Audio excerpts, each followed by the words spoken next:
Today's episode is brought to you by Skillshare. Hi, welcome to another episode of Cold Fusion. What do LASIK surgeries and GPS have in common? How is cloud computing connected to invisible braces? Did you know that scratch-resistant lenses were related to dustbusters? Actually, all of these things have NASA to credit for their existence. Yes, from the scratch-resistant lenses in your glasses to LASIK surgery that rids you of those very glasses. All are products of technologies developed by the National Aeronautics and Space Administration, or NASA as we call it. Contrary to popular belief that NASA is all about sending rovers to other planets and getting beautiful pictures, in reality, the space agency is a part of our daily lives and we don't even realize it. Still, the primary job of NASA is the exploration of the universe. A lot of you have probably seen the recent images of the Mars rover landing. Getting the craft to land on Mars was hard, but it's exponentially more difficult to send humans into space, and getting them back is even more difficult. Radiation, an absence of oxygen and water, escaping the Earth's gravity, and re-entering the Earth's atmosphere are all factors that make space travel extremely perilous. Now, imagine the scale of a disaster if an accident takes place in the void of space. Human lives will be lost in the vast emptiness forever. This almost happened half a century ago, in April of 1970, on Apollo 13. What followed though is a marvelous story of human grit, undeterred resolve, on-the-spot innovation, and unshakable perseverance. A true story that is comparable to any edge-of-your-seat sci-fi thriller. You are watching Cold Fusion TV. In the early 1960s, when the Soviets seemed to be winning the space race by first sending a dog and later a man by the name of Yuri Gagarin to space, the then US President, John F. Kennedy, challenged America to the ultimate goal, to put a man on the moon by the end of the decade. The dream was fulfilled when Neil Armstrong stepped on the moon on July 20th, 1969 for the Apollo 11 mission. Earlier, the Apollo 7, 8, 9 and 10 missions had been sent to the moon, but none of them involved a human landing on the lunar surface. With Apollo 13, NASA wanted to land astronauts in the Fra Mauro area of the moon. This is a geologically tougher landing site and is supposed to have been formed by an asteroid impact. For the Apollo 13 mission, the mission setup of the craft was in three parts. The cone-shaped command module, where the three men would be for most of the trip. The spider-like lunar module that would carry two of the three astronauts to the moon. And lastly, the service module. It was a large cylindrical craft with the main engines and oxygen tanks. During the mission, the service module would orbit the moon and rejoin with a jettisoned capsule that blasted off from the lunar module after the moonwalk was complete. This all had to be perfectly timed, a feat done by two onboard guidance computers, one in the orbiting command module and the other in the lunar module. Like the previous two Apollo missions, the crew consisted of three men. Mission Commander James Lovell, father of four and highly experienced. Command Module Pilot John Swigert, a last-minute step-in for another astronaut who had been exposed to the measles. And lastly, Lunar Module Pilot Fred Haise, a rookie who left his wife and three kids on Earth. For a mission being so interesting, no one showed much interest when Apollo 13 took flight at 2:37 p.m. Eastern Standard Time on April 11, 1970. In 3.5 days, the trio would be walking on the moon. Perhaps by now, the last two Apollo missions made a walk on the moon seem more like a walk in the park. Even the live telecast of the crew flying through space all the way to the moon wasn't broadcast by major networks. But little did anyone know that within 10 minutes of the completion of the broadcast, something would happen that would pique the interest of the entire world. But for now, things were going well. While travelling at about 40,000 kilometers per hour, the crew would perform an 180-degree turn to dock the lunar module and leave the spent main rocket behind. They were now on their way to the moon. Everything was going smoothly. Quote, "We're bored to tears down here," said Joe, the capsule communicator, at 46 hours and 43 minutes. But unbeknownst to the crew, just a few meters below where they sat, there were some cracked wires next to a highly flammable oxygen tank. At 55 hours and 46 minutes, the crew finished the TV broadcast, in which the rookie Fred Haise pulled a few practical jokes on his crew. His favourite was to push the repressurization valve, which produces a large banging noise. They were now 322,000 kilometers away from Earth, 4/5 of the way to the moon. At around this time, Jack turned on the fans to stir oxygen tanks 1 and 2 in the service module. Unfortunately for all on board, the cracked wires were now exposed. Tank number 2 exploded with a bang. They all looked at each other, thinking Fred Haise was playing another prank. But this time, Fred was just as stunned as the other two. At this moment, the master alarm light and an electrical power failure warning was triggered. "Houston, we have a problem here." These were the famous words that Mission Commander James Lovell reported to Mission Control. Meanwhile, down on Earth, Mission Control couldn't believe what they were seeing. The warning lights indicated the loss of 2 of 3 fuel cells. They were the spacecraft's primary source of electricity. They realized that one oxygen tank was completely empty and the oxygen in the second tank was depleting. The engineers at Mission Control were scrambling to figure out what was wrong. There couldn't possibly be this many failures at once, or the crew would be dead. It's as you fall back upon your simulation training and you start working the problem, and you work it the best you can. I was thinking that it was solvable, and then I was coming to the conclusion that I couldn't solve it. And that wasn't a good feeling. But to the dismay of the engineers monitoring on Earth, the catastrophic failures were confirmed within a few minutes, and quite horrifyingly so. When James Lovell happened to glance out the left window, he could see a gas leaking. It was the oxygen from the second and the only remaining tank. At this moment, the crew knew that they were in big trouble. Amazingly, they didn't panic, as they knew that that would solve nothing. We never panicked, and people often ask me why we never panicked, and the fact is we could have bounced off the walls for about 10 minutes, and when we finished, we'd be back where we started from. As the crew watched their precious oxygen leak out, they realized that they would lose all oxygen and soon, subsequently, their last fuel cell. They were now without electricity, light, and water 200,000 miles away from Earth, and still traveling rapidly in the wrong direction. Landing on the moon was out of the question now. The first thing they had to do was correct their trajectory. The explosion had shifted them off course, and if they didn't correct, they would still swing around the moon, but upon their return, they would miss the Earth completely. As the disaster unfolded, the news media began picking up the story. From ABC News Space Headquarters, there has been an emergency in the flight of Apollo 13. Some kind of explosion occurred in the spacecraft's main engine. The explosion affected the spacecraft's main power system supplied by fuel cells. And that means that their oxygen supply is in jeopardy and their water supply is officially termed critical. The whole Earth was now watching, including the families of those in space. I thought to myself, something's wrong. You know, my dad's never coming back. I'm never going to see my dad again. And, you know, he's basically, you know, I basically felt at that point that he was dead. With no propulsion possible from the damaged service module, at 1 hour and 29 seconds after the explosion, the decision was made from the monitoring engineers on the ground that the crew should use the lunar module as a lifeboat. It wasn't going to be easy though. How would the oxygen supply be maintained? What would happen when power runs out? Was there enough food on the lunar module? What about water? How was the crew going to navigate back to Earth? All systems in the command module, except the critical ones, had to be shut down in order to conserve power. This would drop the temperature inside the craft to below freezing, and they didn't know if the guidance instruments could take that cold temperature.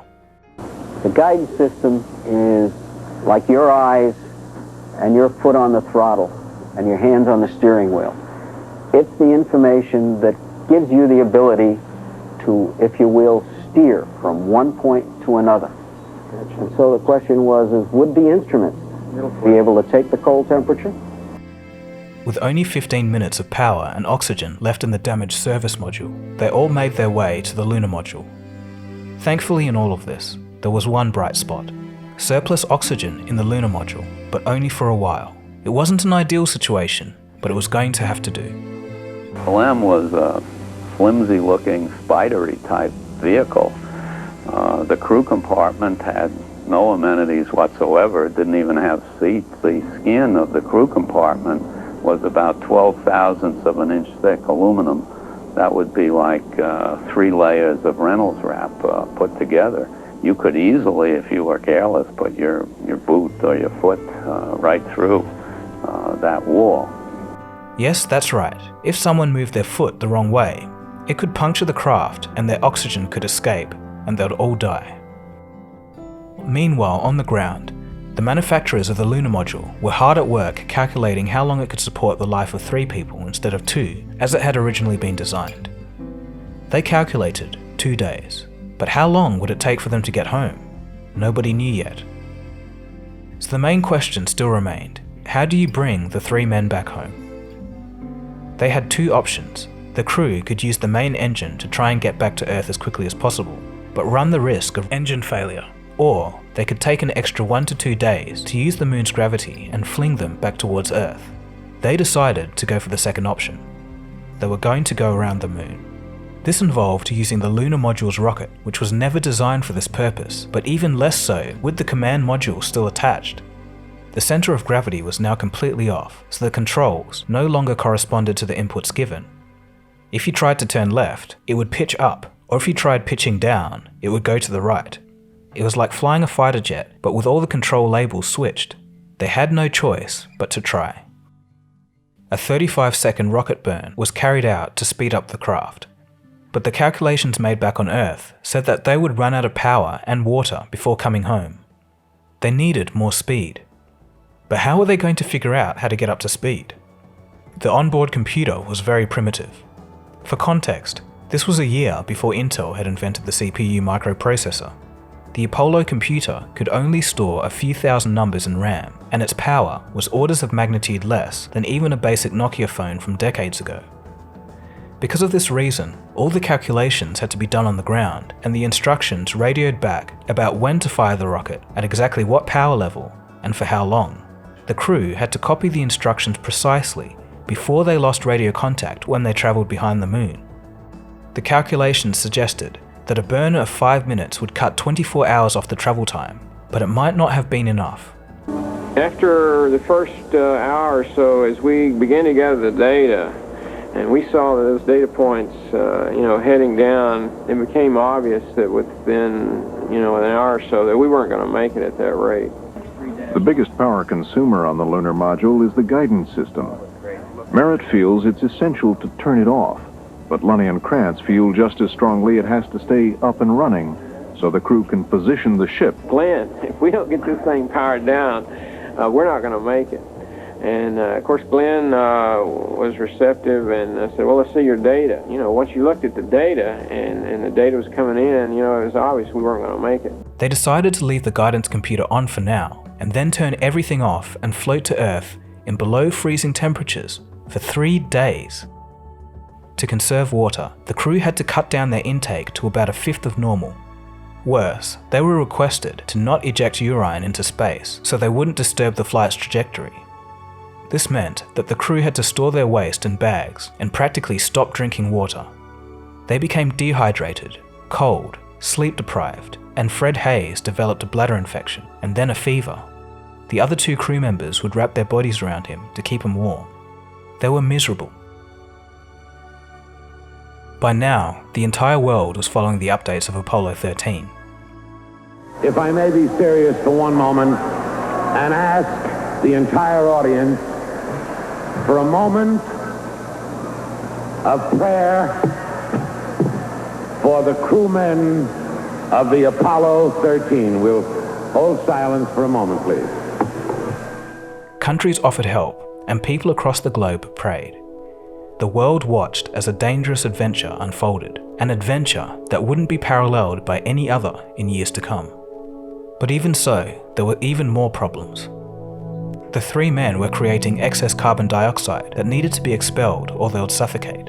The lunar module was running out of carbon dioxide filters, but the command module had plenty of spares. The only issue was that the openings of the 2 filters were not compatible, so everyone had to get creative. The problem was that we had these square canisters. And in the lunar module, the receptacle in which you put the CO2 filters was round because the lunar module used round canisters or filters instead of square ones. So our problem was, how do we connect this square canister to a system that will only accept round filters? With at least 2 more days of the journey still left, the challenge, however, was that Mission Control could only build prototypes, and the actual method had to be built by the crew as per the instructions from the ground. Even just describing the contraption was hard. Thankfully, the crew managed to do so using plastic bags, cardboard, and duct tape. Even after solving the problems of power, water, food, and excess carbon dioxide, the biggest challenge still remained: getting back to Earth. The touchdown was planned for the Pacific, but the craft could land in an unspecified range of hundreds of miles. Re-entry itself was a gamble. Coming home from the moon, you had to come in and hit the atmosphere in a re-entry corridor that was only 2 degrees wide, a pie-shaped wedge. Not any less than 5.5 degrees, not any greater than 7.5 degrees. You had to come down that 2-degree wedge. If you came in too shallow, you'd skip out, like skipping a stone on water. If you came in too steep, well, that sudden deceleration would make you a fiery meteor over the sky for a few brief seconds. Because they were coming in too shallow and the guidance computer was still powered off, the crew needed to course correct by hand. They had to line up the Earth in the center of their window and hope for the best. I know that when that engine goes on, that I'll never be able to keep the Earth in the window by myself, because these are what we call 3 attitude controllers in pitch and roll and yaw. I said, you take your attitude controller and keep the Earth from going back and forth too much. I'll take my attitude controller and keep the Earth from going up and down too much. He said, fine. And then over on the side, I had a couple buttons. One said start and one said stop. These were buttons that directly connected the battery to the descent engine. The one and only time they were ever used in the Apollo program. At the proper time, Jack said start. I hit the start button. The engine went on. 14 seconds later, Jack said stop. I hit the stop button. And in between that time, we juggled the Earth, up and down and sideways. And then, of course, we waited. The last challenge was to move back to the frozen command module and power up its controls before the final flight to Earth. This required the creation of new methods. These methods would usually take months to be created, but they were devised in 3 straight days by flight controllers under the guidance of Flight Director Gene Kranz. The team on the ground were doing some of the most consequential engineering under a lot of pressure. Every calculation had to be just right. With 9 hours to go before re-entry, they were travelling at 32,000 kilometers an hour, or 20,000 miles per hour. The crew wrote the instructions on whatever scrap pieces of paper that they could find on board. This takes over 2 hours. We knew early in the game that the powered down levels would approach survival of the crew and the survival of the system. The systems would get so cold that we were worried that possibly the batteries might freeze. The propellant in the command and service module lines would freeze.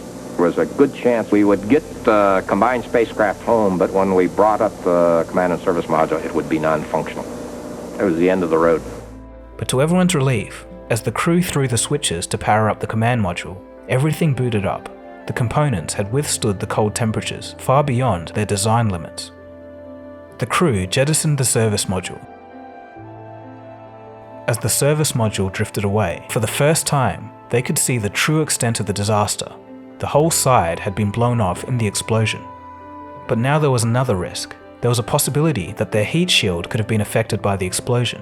If it was damaged in any way, it was likely that they would burn up in the atmosphere. But the crew couldn't think about that right now, as they had to jettison their lunar module lifeboat. It was time for re-entry. The flight finally entered the Earth's atmosphere. A communications blackout was supposed to last for 3 minutes as they turned into a glowing orb in the sky. When the blackout didn't end after that, everybody monitoring on Earth became extremely anxious. It was looking like the crew had perished upon re-entry. Then suddenly, the words "OK Joe" were heard. After they crossed through the atmosphere, the crew deployed their parachutes successfully.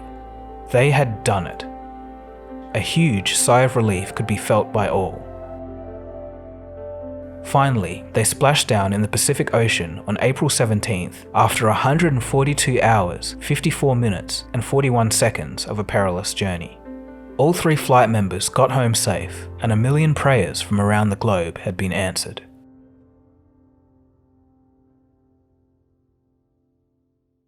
The Apollo 13 Accident Review Board investigated the disaster and later identified the reason being a short circuit.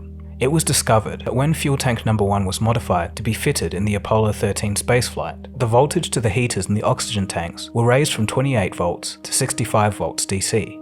Unfortunately, the thermostatic switches on the heaters weren't modified to suit the change. The final test on the launch pad damaged the Teflon insulation on the tank, leading to the risk of a short circuit, which in turn caused the explosion. The command module is now kept in the Kansas Cosmosphere and Space Center in Kansas, while the lunar module is believed to have burned up in the Earth's atmosphere.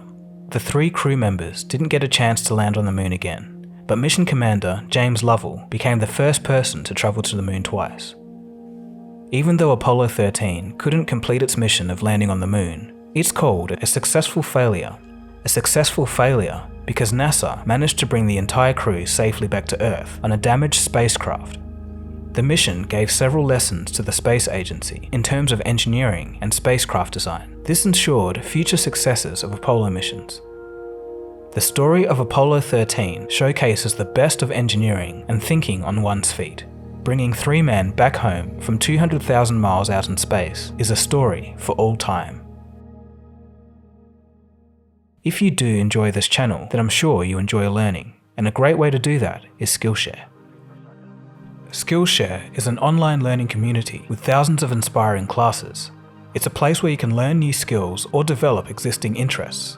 I'm currently enjoying the course, Productivity for Creatives, Build a System that Brings Out Your Best, by Thomas Frank. One thing that stuck out to me was the importance of having a professional mindset in creative work.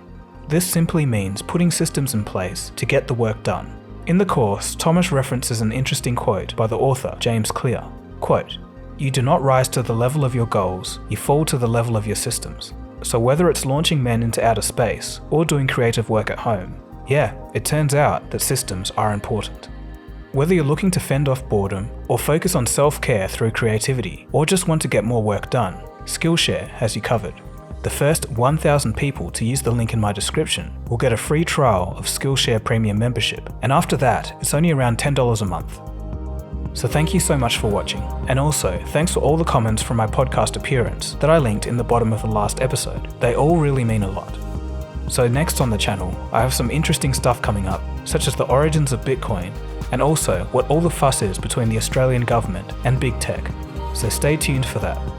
Anyways, my name is Dagogo, and you've been watching Cold Fusion. Feel free to follow me on Instagram and Twitter, and I'll see you again soon for the next episode. Cheers guys. Have a good one. Cold Fusion. It's new thinking.